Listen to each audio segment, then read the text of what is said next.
Assalamualaikum warahmatullahi wabarakatuh. Innal hamdalillah nahmaduhu wa nasta'inuhu wa nastaghfiruhu wa na'udzu billahi min shururi anfusina wa min sayyiati a'malina. May yahdihillahu fala mudilla lah wa may yudlil fala hadiya lah. Wa asyhadu an la ilaha illallah wahdahu la syarika lah. وأشهد أن محمدا عبده ورسوله لا نبي بعده نصلي ونسلم على رسولنا الأمين وعلى آله وأصحابه ومن تبعهم بإحسان إلى يوم الدين وبعد إخواني وأخواتي في الدين أعزكم الله. Kita masih sedang membahas prinsip-prinsip manhaj as-salaf dalam berdakwah kepada Allah, di mana kita ingin masuk kepada pembahasan yang ketiga, yaitu tentang sihhatul intisab ila manhajis salaf, benarnya memiliki kaitan dengan manhaj as-salaf.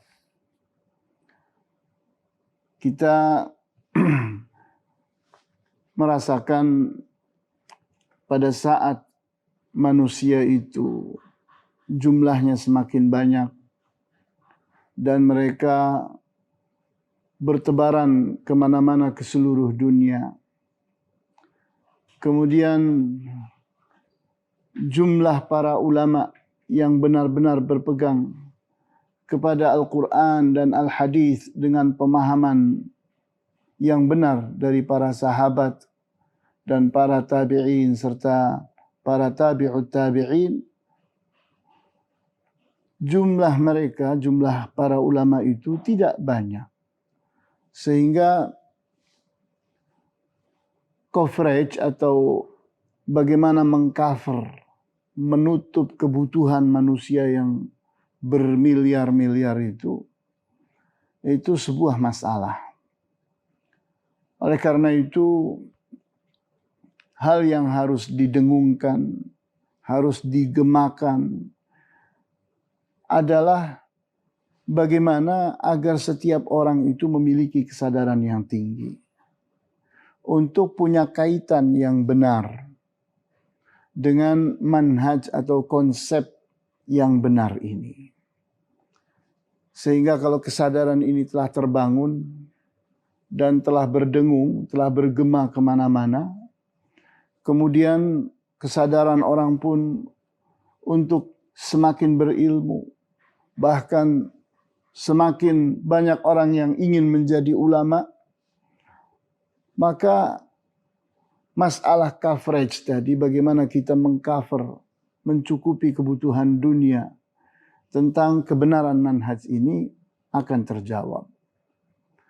Oleh karena itu, adalah satu hal yang sangat penting sekali pada saat ini adalah bagaimana kita mengerti akan kaitan kepentingan kita, kaitan kebutuhan kita dengan manhaj yang benar itu.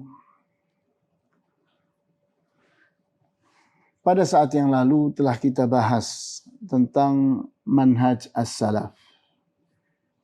Dan sebelumnya kita telah membahas tentang siapakah yang dimaksud dengan as-salaf itu. Maka kita masuk kepada pembahasan tentang bagaimana kaitan diri kita dengan manhaj itu. Di saat adanya orang-orang yang menimbulkan fitnah dan menganggap bahwa salafi adalah sesuatu yang tercela, sesuatu yang terhina, bahkan dianggapnya sebuah kelompok yang memisahkan diri atau ekstrim dari ahlus sunnah wal jamaah. Ini adalah sebuah kesalahan, di mana kita tahu bahwa manhaj ini seperti air, seperti udara. adalah kebutuhan semua orang. Bukan kebutuhan orang tertentu secara spesial, tidak ada. Jadi kebutuhan akan manhaj yang benar, manhaj as-salafus salih, itu adalah kebutuhan yang bersifat umum. Sehingga tidak diperlukan ada sebuah kelompok khusus namanya kelompok salafi dan sejenisnya. Karena hak setiap orang untuk menjadi salafi. Di mana pengertian seseorang itu menjadi salafi artinya mengikuti manhajnya as-salafus salih. Sehingga sebuah kata salafi seperti layaknya kata muslim. Orang yang mengikuti Islam. Di mana hak setiap orang untuk menjadi muslim. Hak setiap orang untuk berpegang teguh dengan ajaran Islam. Di saat ajaran Islam ini ternyata telah tercabik-cabik, telah dirubah-rubah, telah tertambahi dan terkurangi, sehingga sosok Islam yang seperti Islamnya Rasulullah SAW dan para sahabatnya itu telah menjadi sesuatu yang langka, sesuatu yang jarang, dan ini harus diselesaikan. Harus diberikan solusi dan antisipasinya. Oleh karena itu, keterkaitan seseorang dengan manhaj ini pada saat ini menjadi sebuah kebutuhan yang sangat besar sekali. Bahkan sebaliknya, seseorang mestinya merasa berbahagia, merasa senang, merasa mulia di saat dia itu berpegang teguh dengan manhaj ini. Akibatnya di saat semakin banyak ahlus sunnah wal jamaah yang benar-benar mengerti, berilmu tentang manhaj ini, maka ahlus sunnah wal jamaah itu akan semakin menguat. Jumlah mereka akan semakin banyak. Ilmu mereka benar-benar merata. Maka pada saat itulah kekuatan yang sesungguhnya akan tampil. Kita perhatikan ungkapan dari Syekhul Islam Ibn Taimiyah dalam kitab Iqtida' As-Siratil Mustaqim jilid 1 halaman 152. لأن الكتاب والسنة أيضا قد دل على أنه لا يزال في هذه الأمة طائفة متمسكة بالحق الذي بعث به محمد صلى الله عليه وسلم إلى قيام الساعة وأنها لا تجتمع على ضلالة ففي النهي عن ذلك التفرق تكثير هذه الطائفة المنصورة وتثبيتها وزيادة إيمانها. Dikarenakan Alkitab, Al-Quranul Karim dan As-Sunnah, Al-Hadithun An-Nabawiyyus Syarif, kedua-duanya juga telah menunjukkan bahwa di tengah umat ini akan terus ada sekelompok orang yang berpegang teguh kepada al-haq yang diutusnya Rasulullah SAW adalah untuk membawa itu, menebarkan itu. Dan itu akan ada sampai hari kiamat nanti. Di mana mereka itu tidak akan bersatu, bersepakat di dalam kesesatan. Maka dengan sendirinya dilarangnya bersikap tafarruq, berbeda, berpecah, berselisih satu dengan yang lain dalam hal manhaj. Itu adalah sebuah sikap di mana dengan itu akan menguatlah, akan semakin banyaklah at-taifatul mansurah, golongan atau kelompok yang akan mendapatkan pertolongan Allah, pembelaan Allah, kemenangan dari Allah. Dan akan semakin mantap, semakin menguat. Dan iman mereka pun semakin bertambah-tambah. Jadi kita lihat bahwa adanya usaha supaya taifah yang benar-benar mengusung kebenaran itu terus ada dan terus menguat, terus melebar, terus membesar, jumlahnya semakin banyak, pada saat ini adalah suatu tuntutan, suatu keharusan. Sebaliknya, di saat kita ini memandang kepada orang-orang yang justru menjauh dari manhaj yang benar, mereka bahkan bukan cuma menjauh, membenci manhaj yang benar, menamainya dengan nama-nama yang buruk. Kemudian membuat orang membenci manhaj yang benar ini. Maka akibatnya apa? Kita lihat bahwa ulah mereka itu adalah sesuatu yang sesungguhnya perpecahan di tengah umat ini. Karena umat ini justru akan bersatu dengan manhaj ini. Dengan manhajus salafus salih inilah umat akan bersatu.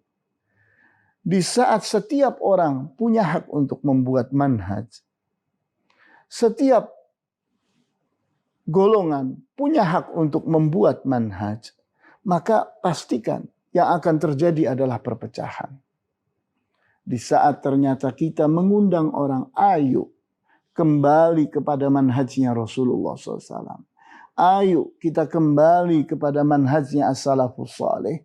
Itu adalah undangan persatuan. Agar umat itu bersatu di dalam manhaj yang benar. Sehingga mereka itu benar-benar menjadi ahlus sunnah wal jamaah.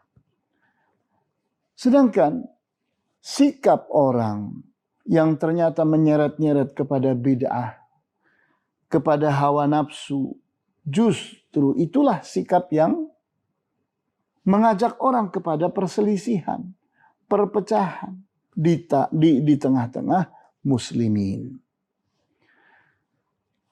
Kita perhatikan apa yang diungkap oleh Syekhul Islam Ibn Taimiyah dalam kitab Al-Fatawa, jilid 4, halaman 190. Faman ittaba'a ahwa'an nasi ba'dal ilmi alladhi ba'atha Allahu bihi rasulahu wa ba'da hadillahi alladhi bayyanahu li'ibadihi fahuwa bihadhil mathabah. ولهذا كان السلف يسمون أهل البدع والتفرق المخالفين للكتاب والسنة أهل الأهواء. Maka barang siapa yang mengikuti hawa nafsu manusia, setelah dia itu berilmu tentang ajaran yang diutus Nabi Muhammad SAW oleh Allah untuk mengusungnya, untuk membawanya. Dan setelah jadi jelas petunjuk, karena telah diterangkan oleh Allah kepada para hambanya, maka inilah posisi yang benar. Posisi yang benar di saat orang itu benar-benar berada pada manhajnya Rasulullah SAW. Bukan justru mengikuti hawa nafsu manusia yang akan menjauhkan manusia dari kebenaran manhaj ini. Oleh karena itu, para ulama as-salafus salih menamai ahlul bid'ah, orang-orang yang senangnya justru kepada bid'ah-bid'ah, orang-orang yang senangnya kepada memisahkan diri dari manhajnya Rasulullah SAW, bahkan menentangnya. maka mereka itu disebut dengan ahlul ahwa, para pengikut hawa nafsu. Jadi kita lihat di sini sebuah pembahasan. Di saat kita itu berbicara tentang ahlus sunnah wal jamaah, maka kita berbicara tentang golongan yang menentangnya, yaitu ahlul ahwa, para pengikut hawa nafsu, para pembela hawa nafsu. Nah, oleh karena itu kita harus punya kejelasan sikap. Kita itu berpihak kepada yang mana? Kepada ahlus sunnah wal jamaah, untuk benar-benar kita itu mengikuti manhajnya Rasulullah SAW, manhajnya para as-salafus salih, atau ternyata itu tidak cocok buat hawa nafsu kita, sehingga kita inginnya membela hawa nafsu manusia. Akibatnya semakin terjauhkan kita dari Al-Quran, dari as-sunnah, dari kebenaran manhaj dalam memahami Al-Quran dan as-sunnah. Kemudian kita lihat bahwa orang yang tidak mau mengikuti as-salafus salih, maka berarti dia telah mengaitkan dirinya kepada ahlul ahwa. Dia justru ingin mengikuti hawa nafsu, bukan mengikuti kebenaran yang datang dari Allah dan Rasulnya, tapi ingin memuas-muaskan hawa nafsu dunianya. Kita perhatikan apa yang diungkap oleh Syekhul Islam Ibnu Taimiyah dalam kitab Al-Fatawa jilid 4 halaman 155.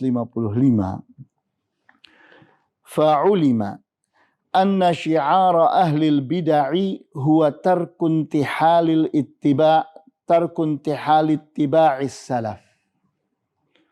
Maka telah diketahui bahwa syiar yang dikumandangkan, ajakan yang diusung oleh ahlul bid'ah adalah agar kita itu tidak perlu teliti-teliti, tidak perlu kita itu memfilter sikap ittiba kita kepada as-salaf. Sehingga Islam itu semakin hari semakin pudar. Kenapa? Karena tidak ada unsur tasfiyah. Tidak ada unsur ingin meneliti Islam, agar Islamnya kita benar-benar sama dengan Islamnya Rasulullah SAW.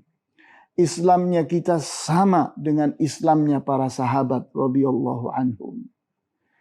Islamnya kita sama dengan segenap para ulama as-salafus salih. Nah, di sini kita lihat, ini titik masalahnya.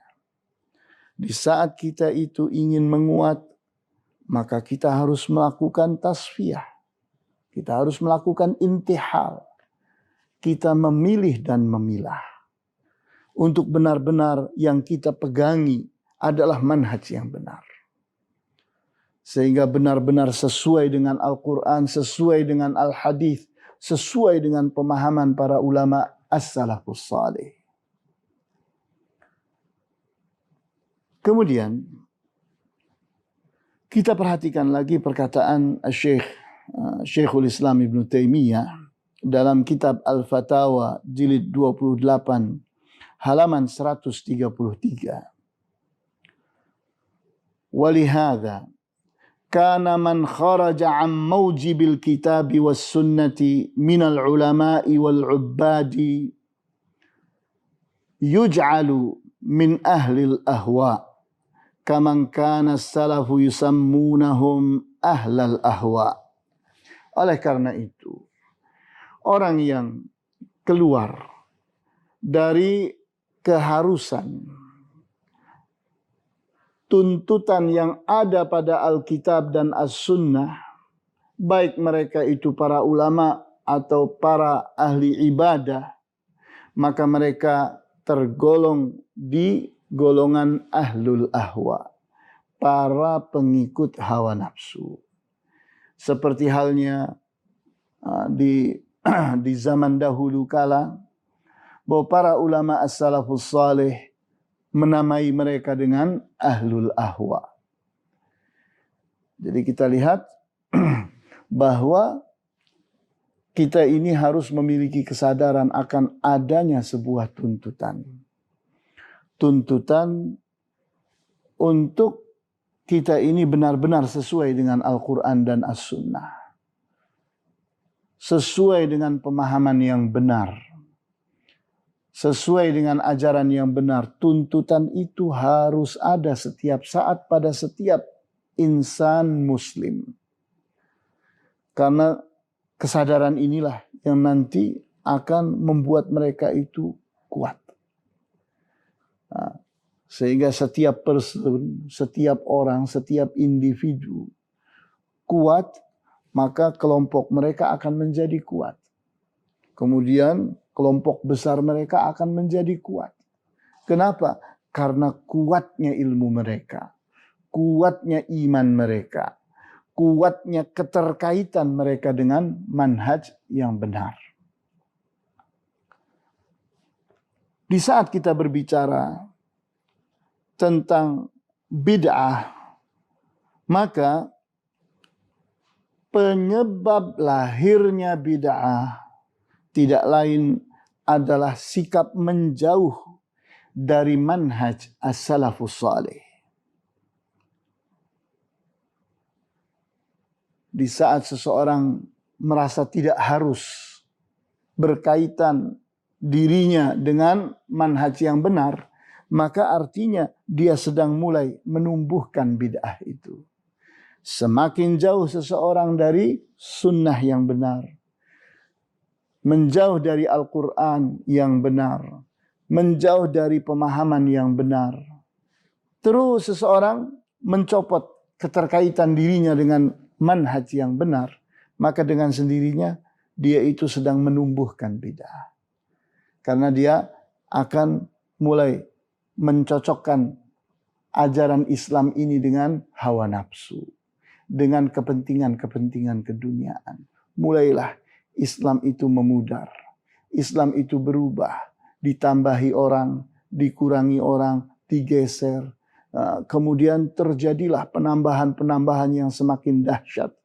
Sehingga orang menamakan dirinya muslimin, Islam, ahlus sunnah wal jamaah, tapi kenyataan manhajnya tidak sesuai dengan manhajnya Rasulullah SAW, dengan manhajnya para ulama as-salafus salih. Sehingga kita perhatikan ungkapan dari Syekhul Islam Ibn Taimiyah dalam kitab Al-Fatawa jilid 4 halaman 155. Falamma kanu ab'ada an mutaba'ati salafi kanu ashhara bil bid'ati. Maka pada saat mereka itu telah semakin jauh dari mengikuti as-salafus salih, maka berikutnya mereka itu menjadi orang yang mengusung bid'ah. Di saat orang itu sudah berada pada kebiasaan yang salah. Kebiasaan yang salah itu tetap dinamai Islam. Karena Islam itu sudah dirubah, disesuaikan dengan kepentingan-kepentingan dunia. Kemudian bid'ah itu telah disepakati sebagai Islam. Disepakati sebagai ajaran yang benar. Maka berikutnya mereka siap mati membelanya. Siap untuk melawan siapapun yang menentangnya. Jadi kita lihat dari sini urutan itu dimulai. Bahwa lahirnya bid'ah itu penyebabnya adalah menjauhkan diri dari manhaj yang benar. Menghilangkan, mencopot intisab, keterkaitan diri ini dengan manhaj yang benar.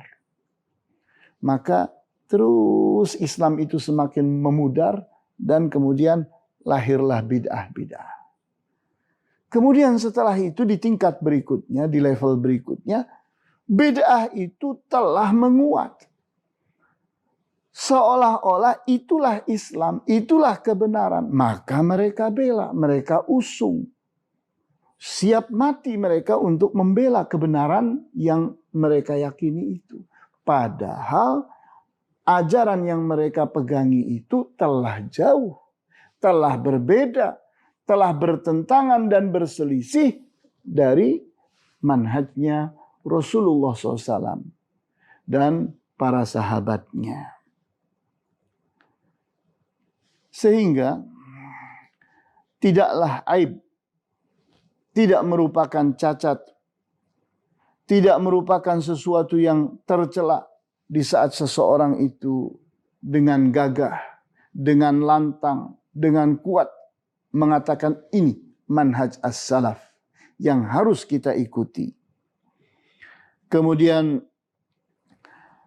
dia pun berdakwah, dia mengajak orang untuk kembali kepada manhaj yang benar. Untuk mengaitkan diri ini dengan manhaj yang benar. Untuk punya komitmen, punya konsistensi, punya kesiapan, bersikap bahwa saya harus semakin hari semakin sesuai dengan manhaj yang benar. Saya ini harus benar-benar menjadi seseorang yang sesuai dengan yang diajarkan oleh Rasulullah SAW. Keterkaitan itu harus diusung menjadi komitmen seseorang. Dan konsistensinya, istiqamahnya, sikap terus-menerus melakukannya, itu tidak boleh pudar. Terus-menerus dilakukan. Sehingga di saat seseorang itu mengikuti ayat, Ya ayyuhalladzina amanu dkhulu fis silmi kafatan. Wahai orang-orang yang beriman, masuklah kalian ke dalam Islam secara keseluruhan. Islam yang benar. Islamnya Rasulullah SAW. Islamnya para sahabat. Terus kita step by step. Kita melakukan tasfiyah dan tarbiyah. Kita bersihkan Islam kita supaya Islam kita seperti Islamnya Rasulullah, seperti Islamnya para sahabat. Terus kita pun mengusung agar Islamnya kita ini semakin hari semakin bersih, semakin menguat dan kita mengajarkannya. Kita mendakwahkannya, kita mengajak orang lain untuk punya kesiapan yang sama. Punya komitmen yang sama. Punya konsistensi yang sama. Sehingga disitulah umat Islam itu akan menguat. Karena unsur terpenting bagi kuatnya umat Islam itu bukanlah senjata, bukanlah jumlah, tapi iman. Bagaimana iman mereka yang benar, keyakinan mereka yang benar, pemahaman mereka yang benar, itulah kekuatan yang sesungguhnya. Karena kalau ini kuat, yang lain itu secara otomatis menjadi tuntutan berikutnya, akan menguat pada saat berikutnya. Kemudian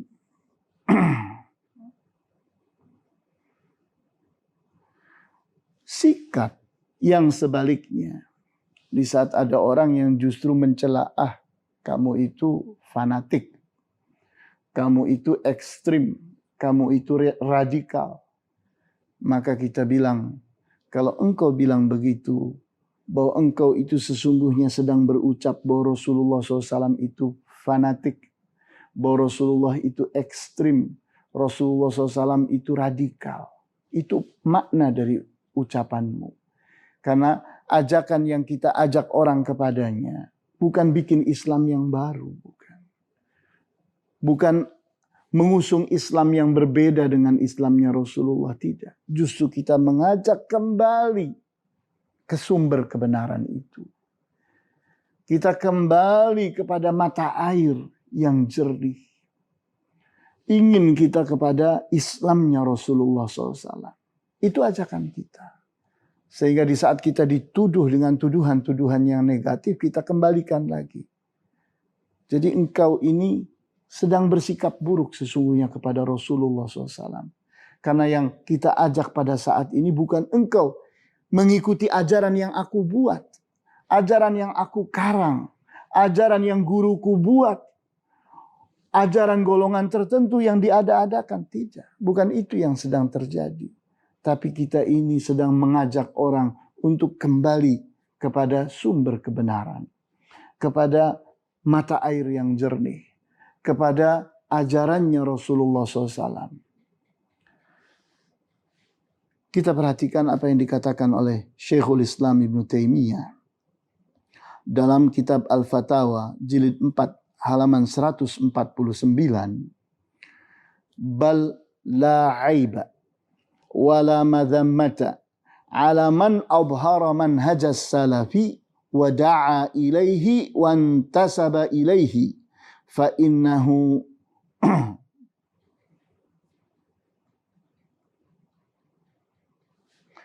Saya ulang lagi. La aiba ala man abhara madhhab as-salafi wa intasaba ilaihi wa'taza ilaihi bal yajibu qabulu dhalika minhu bil ittifaqi fa inna madhhab as-salafi la yakunu illa haqqan fa in kana muwafiqan lahu batinan wa zahiran fa huwa bimanzilatil mu'minil ladzi huwa 'alal haqqi batinan wa zahira. Bukanlah aib pada orang yang mengusung, menampilkan madhabnya as-salafus salih, manhajnya as-salafus salih, dan mengaitkan dirinya kepadanya, dan menjadikan dirinya melakukan hal yang serupa itu.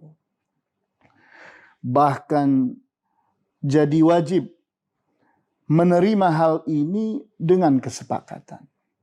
Tidak ada orang yang akan menentang ini dengan bukti kebenaran. Karena ini justru sikap yang benar. Maka sesungguhnya manhaj as-salaf tidak lain adalah kebenaran. Kalau seseorang itu telah menyesuaikan dirinya dengan manhaj ini, baik batinnya ataupun zahirnya, maka dia telah menjadi seorang mukmin yang berdiri di atas kebenaran, baik batinnya ataupun zahirnya. Jadi kita lihat hal yang harus benar-benar kita pahami, keharusan kita untuk menyelaraskan diri kita dengan manhaj yang benar. Manhaj yang benar itu manhajnya Rasulullah, manhajnya para sahabat radhiyallahu anhum. Maka itu yang kita usung ini. Kemudian setelah itu kita menyesuaikan diri dengan manhaj ini. Step by step kita sesuaikan diri kita, batin kita, jiwa kita, iman kita, dan berbagai hal yang merupakan tuntutan di dalam jiwa kita, kita sesuaikan dengan itu. Kemudian zahir kita, tubuh kita, perbuatan kita, perkataan kita, semuanya disesuaikan dengan manhaj itu. Di saat seseorang itu melakukan hal yang demikian, maka pada akhirnya dia itu sedang menyiapkan dirinya untuk menjadi seorang mukmin yang benar-benar mukmin, seorang muslim yang benar-benar muslim. Karena yang dilakukannya bukan mengada-adakan ajaran, tapi menyesuaikan diri, menyelaraskan diri dengan manhajnya Rasulullah SAW. Sehingga bukan sesuatu yang tercela, bukan suatu cacat di saat seseorang itu melakukan hal yang demikian. Sehingga pada akhirnya bahwa hal yang kita harus pahami dengan baik, perkataan as-salaf atau salafi atau salafiyah hendaknya tidak perlu dipermasalahkan. Karena ini adalah sebuah slogan yang merupakan tuntutan pada zaman ini. Ini adalah sebuah syiar yang harus diusung pada saat ini. Sehingga sikap kita adalah bagaimana kita mengusung kemana-mana slogan ini, syiar ini, untuk menjadi kesadaran bersama. Sehingga semua orang berusaha untuk menyesuaikan dan menyelaraskan dirinya dengan manhaj ini. Keseluruhannya, batinnya dan zahirnya. Inilah yang bisa disampaikan pada kesempatan kali ini. Wallahu ta'ala a'lamu bis-shawab.